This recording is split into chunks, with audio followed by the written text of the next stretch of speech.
বৃহস্পতিবার সিপিআইএমএল এর পক্ষ থেকে 5 জনের এক প্রতিনিধি দল পুলিশের মহানির্দেশকের কাছে ডেপুটেশন প্রদান করে। ডেপুটেশন প্রদান শেষে সিপিআইএমএল এর রাজ্য সম্পাদক পার্থ কর্মকার জানান, পুলিশের লক আপে মৃত্যু হয় বাদল ত্রিপুরার।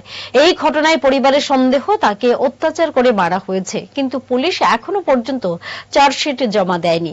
রাজ্য সরকার অতি দ্রুত চার্জশিট জমা দিয়ে বিচার প্রক্রিয়া সম্পন্ন করার পাশাপাশি পরিবারকে আর্থিক সাহায্য করার দাবি রাখেন তারা।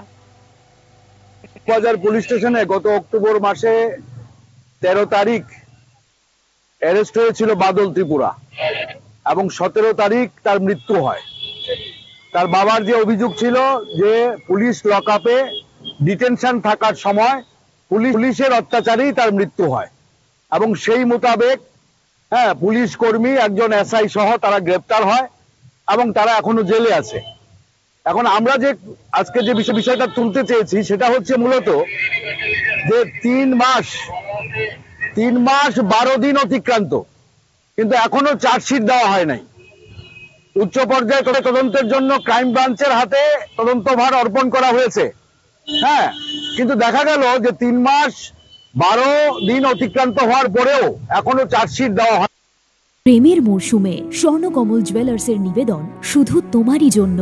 অফারটি চলবে 28 জানুয়ারি থেকে 15 ফেব্রুয়ারি। পান সোনার মজুরিতে 25% ছাড় ও হীরের মজুরিতে 100% ছাড়। লাকি ড্রতে আছে 10টি হোম অ্যাপ্লায়েন্সেস জেতার সুযোগ। চলছে গ্র্যান্ড ডায়মন্ড ফেস্টিভ্যাল, শর্তাবলী প্রযোজ্য। আসুন স্বর্ণকমল জুয়েলার্স, আগরতলা, উদয়পুর। দোকান প্রতিদিন খোলা।